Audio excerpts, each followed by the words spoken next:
Hello बच्चों, क्या हालचाल। स्वागत है आपका अपने चैनल के यूट्यूब इंस्टीट्यूट पे। तो भाई अगर आप सीयूटी एग्जाम 2025 में अपियर होने जा रहे हो तो आपको इन मेजर चेंजेस का जरूर पता होना चाहिए जो 2025 में होने वाले हैं। ठीक है, तो फटाफट बात करते हैं भाई क्या मेजर चेंजेस किया जा रहा है। भाई नोटिस जो आ चुका है आप देख सकते हो, 11 दिसंबर को नोटिस आ गया था।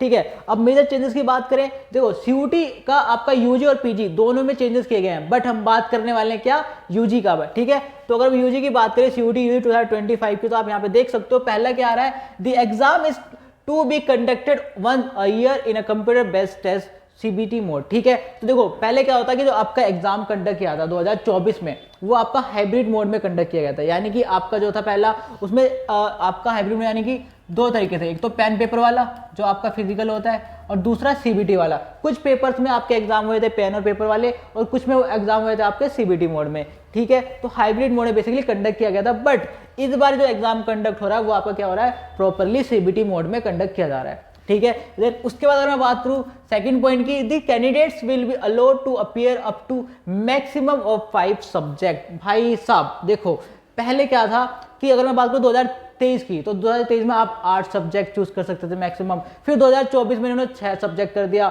अब 2025 में इन्होंने क्या कर दिया, 5 सब्जेक्ट। तो आप अब सीयूटी में ओनली 5 सब्जेक्ट जो है चूज कर सकते हो। ठीक है, मैक्सिमम 5 सब्जेक्ट चूज कर सकते हो। देन उसके बाद अगर मैं बात करूं थर्ड पॉइंट की, the candidate will be allowed to take subject in CUET irrespective of the subject of in class 12 within the, देखो यहाँ पे बोला जा रहा है कि पहले क्या था कि जो बच्चे थे जो उन्होंने क्लास 12 में सब्जेक्ट पढ़े हैं वही सब्जेक्ट सीयूटी में चूज करते थे। अब वो बच्चे क्या कर सकते हैं जो क्लास 12 में सब्जेक्ट नहीं पढ़े उन्होंने, वो भी सब्जेक्ट बच्चे अब सीयूटी में चूज कर सकते हैं, उसका भी एग्जाम दे सकते हो। ठीक है, तो यहाँ पे ये भी चीज उन्होंने बता दिया। देन उसका फोर्थ ऑप्शन क्या है, the exam duration will be once per subject. देखो यहाँ पे बोला जा रहा है कि 1 घंटे आपको दिया जाएगा पर सब्जेक्ट के लिए। देखो पहले क्या होता है 2024 की बात करूं तो सब्जेक्ट वाइज टाइम ड्यूरेशन था आपका डिवाइडेड था। ठीक है, अगर बात करूं आपका इंग्लिश का, तो इंग्लिश का जो पेपर होता था आपका वो 45 मिनट्स का हुआ करता था। ठीक है, 2000 किसकी बात बता रहा हूं मैं, 24 की। ठीक है, अब 2025 में इन्होंने क्या कर दिया है कि जितने भी सब्जेक्ट के एग्जाम होंगे आपके, चाहे आपका जनरल का हो, ठीक है, चाहे आपका इंग्लिश का हो, तो उसका क्या होगा, आपको सबके 60 मिनट दे जाएंगे। ठीक है, पहले जनरल टेस्ट का 60 था और इंग्लिश का 45 था, बट अब सबके इन्होंने क्या कर दिया कि सारा टाइम एक इक्वल कर दिया है। ठीक है, देन उसके बाद बात किया जाए कि आगे क्या बोला जा रहा है 5 का, all question will be compulsory and there will be negative marking. भाई देखो 2024 की बात करूं तो 2024 में जो क्वेश्चन थे उसमें आपके ऑप्शन क्वेश्चन इंक्लूडिंग आपके जो ऑप्शनल क्वेश्चन थे ना वो भी आते थे। ठीक है, कि आपको चॉइस मिलता था कि चल यार नहीं आता ये भी कर ले। ठीक है, बट यहाँ पे जितने भी अब क्वेश्चन पूछे जा रहे हैं वो क्या होंगे, आपके कंपल्सरी क्वेश्चंस होंगे, आपको उनको अटेम्प्ट करना पड़ेगा। ठीक है, और यहाँ पे नेगेटिव मार्किंग भी है। नेगेटिव मार्किंग आपकी 2024 में भी थी और 2025 में भी है। नेगेटिव मार्किंग बात करें तो भाई देखो यहाँ पे अगर आपका आंसर करेक्ट है तो यहाँ पे आपको +5 दिया जाता है। ठीक है, और अगर आपका आंसर इनकरेक्ट है तो यहाँ पे आपको जो है -1 दिया जाता है। ठीक है, तो ये नेगेटिव मार्किंग आपकी होने वाली है किसकी, सीयूटी यूजी की। ठीक है, देन उसके बाद अगर मैं 6 पॉइंट की बात करूं, 6 पॉइंट क्या कहता है, the standard of the question will be based on the NCERT syllabus. अब जो क्वेश्चन का स्टैंडर्ड है वो आपका एनसीईआरटी सिलेबस पे रहने वाला है। ठीक है, समझ गए। देन उसके बाद आपका आता है 7 पॉइंट। 7 पॉइंट आपको आता है the medium of examination will be in 13 languages. आपका जो एग्जाम्स होने वाले हैं एग्जामिनेशन वो आपके 13 लैंग्वेजेस में होने वाले हैं। ठीक है, 13 लैंग्वेज पहले भी हुए थे। अब यहाँ पे उन्होंने कौन कौन से 13 लैंग्वेज आपके, इंग्लिश, हिंदी, असम, बंगाली, गुजराती, कनाडा, मलयालम, मराठी, उड़ीसा, पंजाबी और Tamil, Telugu, Urdu as per CUET UG 2024। ठीक है, समझ गए। देन उसका 8 point for the 13 languages 30 languages English, Hindi, Assam, Bengali, Gujarati, Kannada, Malayalam, Marathi, Orissa, Punjabi, Tamil, Telugu, Urdu, the languages specific paper to the test proficiency are to be conducted as per CUET UG 2024। ठीक है, for all the remaining languages including foreign languages 20 as per CUET UG 2024, the admission in the programs of these languages to be made on the basis of performance in the general aptitude test। तो यहाँ पे बोला जा रहा है कि यहाँ पे आपका एडमिशन के लिए basis of the performance in the general aptitude test, इसके परफॉर्मेंस पे आपका जो है एडमिशन होने वाला है। ठीक है, समझ गए। देन उसके बाद अगर मैं बात करूँ आपका 9 पॉइंट का, तो 9 पॉइंट क्या कहता है, the general test currently in, देखो क्या बोला जाता था कि आपका जो जनरल टेस्ट था, पहले जनरल टेस्ट बोला जाता था 2024 में, अब इसको रीडिजाइन कर दिया है अब उसको बोला जा रहा है जनरल एप्टीट्यूड टेस्ट, ठीक है, जनरल एप्टीट्यूड टेस्ट, ठीक है, बस ये नाम चेंज कर दिया, रीडिजाइन कर दिया है। देन उसके बाद 10 है आपका द डोमेन स्पेसिफिक सब्जेक्ट। देखो domain specific subject entrepreneurship, teaching aptitude, fashion study, tourism, legal study and engineering graphic are to be discontinued for this programme, ठीक है। Admission are to be made on the basis of the performance in general aptitude test. तो जो आपका admission है वो आपका किस पे बेसिस है, of the performance in the general aptitude test, ठीक है।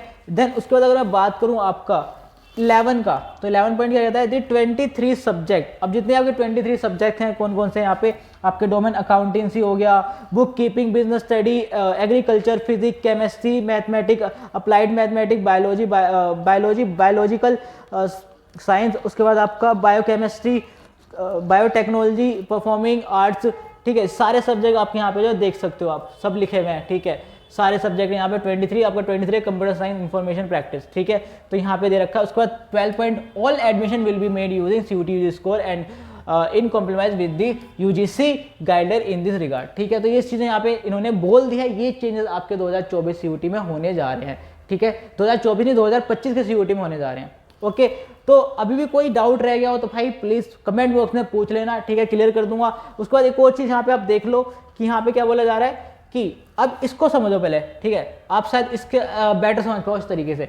देखो आपका जो एग्जाम था पहले 2024 में जो CUET का एग्जाम हुआ था वो आपका किस मोड में हुआ था, कंडक्ट हाइब्रिड मोड में, जहाँ मैंने बताया था कि फिजिकल, ठीक है, और CBT दोनों हुआ था, ठीक है। कुछ पेपर्स के लिए फिजिकल एग्जाम देना पड़ा था आपको और कुछ पेपर्स के लिए आपको CBT पे ही एग्जाम देना पड़ा, कंप्यूटर बेस्ड टेस्ट ही हुआ था आपका, ठीक है। उसके बाद 2025 में अब आपको जो एग्जाम होने जा रहा है वो किस में होने जा रहा है, ओनली CBT मोड में ही होने वाला है, ठीक है। CBT मोड में ही आपका ये एग्जाम कंडक्ट किया जाएगा 2025 का CUET, ठीक है। एंड उसके बाद नंबर ऑफ सब्जेक्ट ऑफर, कितने सब्जेक्ट पहले ऑफर किए जाते थे, ठीक है। 2024 की बात करें तो यहाँ पे 63 सब्जेक्ट आपके अवेलेबल थे CUET में, ठीक है। 63 सब्जेक्ट बच्चे चूज कर सकते थे।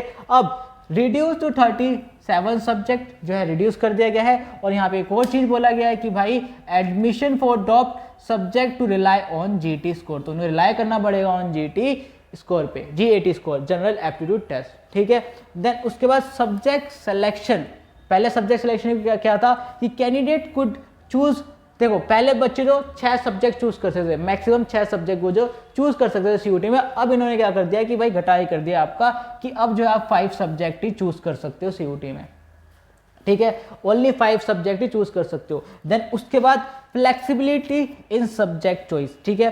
कैंडिडेट कुड ओनली ऑप्ट, देखो जो बच्चे क्लास 12 में जो सब्जेक्ट उन्होंने पढ़ा था, ठीक है, वही सब्जेक्ट से वो ऑप्ट कर सकते थे CUET एग्जाम में, ठीक है। बट यहाँ पर इन्होंने क्या कर दिया है कि candidate can select subject they have not study in class 12, जो भी अब जो सब्जेक्ट उन्होंने क्लास 12 में नहीं पढ़ा, अब बच्चे वो सब्जेक्ट भी जो है ऑप्ट कर सकते हैं, बस यहाँ पे ये बोला जा रहा है। देन एग्जाम ड्यूरेशन की बात की जाए तो भाई पहले देखो मैंने क्या बताया था कि कुछ पेपर्स के लिए आपको 45 मिनट दिए जाते थे, ठीक है, जो आपके डोमेन हो गए, आपका लैंग्वेज हो गया, ठीक है। और दूसरा यहाँ पे जनरल टेस्ट के लिए आपको यहाँ पे 60 मिनट मिलता था। अब उन्होंने क्या कर दिया है कि भाई सारे सब्जेक्ट, चाहे लैंग्वेज सेक्शन 1 का लैंग्वेज हो, सेक्शन 2 का डोमेन हो या आपका जनरल एप्टीट्यूड टेस्ट क्यों ना हो, सबके जो यहाँ पे 60 मिनट कर दिया, यानी कि 1 घंटा आपको मिलने वाला है प्रत्येक सब्जेक्ट का, ठीक है, समझ गए। देन उसके बाद एग्जाम फॉर्मेट की बात करें तो included optional question in some section, तो भाई सब कुछ सेक्शंस में आपके ऑप्शनल क्वेश्चन इंक्लूड हुआ करते थे, ठीक है। अब इन्होंने क्या कर दिया कि all question will now compulsory,